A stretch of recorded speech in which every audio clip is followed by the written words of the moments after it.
Magandang tanghali, kumusta po? Narito po ulit ang update natin para sa lagay ng ating panahon ngayong tanghali po ng February 12, 2025. Sa ngayon po, base nga sa datos ng Japan Meteorological Agency ay nabuo na ang unang bagyo ngayong taon dito sa may West Pacific at nasa silangang baybay ng Vietnam o nasa kanlurang baybay ng Palawan. Yan po yung dating Invest 93W na nabuo sa kanluran ng Palawan na isa na nga po ngayong mahinang bagyo o yung tinatawag natin na tropical depression, pero palayo na po yan dito sa ating bansa. Amihan ngayon ang umiihip lalo na dito sa Northern Luzon pero bahagyang humina at meron pong intertropical convergence zone na nag-extend ngayon sa may Mindanao at Easterlies ang umiiral sa nalalabing bahagi po ng ating bansa.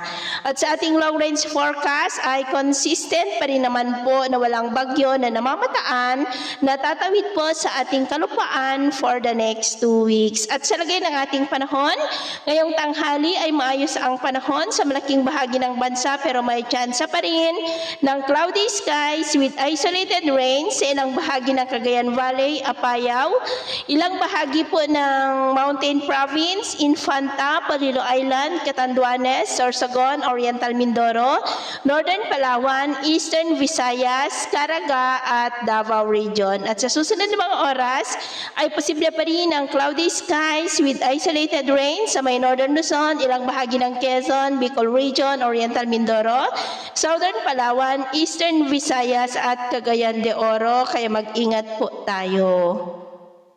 At sa atin naman pong mga baybayin, maalon po ngayon sa buong seaboard ng silangan ng ating bansa kasama pong mga baybay ng Babuyan Islands at Batanes na ang mga alon dyan ay posible po na aabot hanggang sa 1.5 to 2.8 meters height. Kaya hanggat maaari po, iwasan na muna natin ang papalaot dyan sa mga may kulay pula para mas makaiwas sa mga sakunang pangkaragatan.